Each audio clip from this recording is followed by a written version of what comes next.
How to change the YouTube layout. Hello everyone, my name is Smile, and in this video I'm gonna show you how you can change your YouTube layout.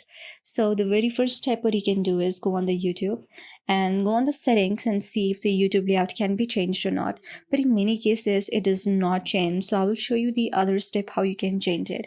What you can simply do is go on the Google Chrome and type YouTube on there. So it would be better if you try to change the layout in desktop in your laptop PC. But if not, then if you go on YouTube from Android, then simply go on your preferred browser and switch your YouTube to the desktop mode. And after that, you can simply see many advanced settings right here.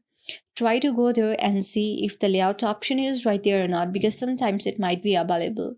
But since it is not available, the other thing what you can do is simply go on the settings of your device. So after you go on the settings of your device, just go on the region and language and change your location.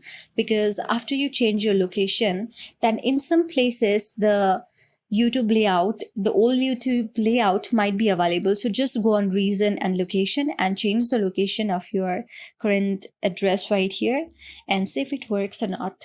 So this is only how you can do it. I hope this video helped you. If you like the video, then please do thumbs up, subscribe, and also do comment in our comment section below.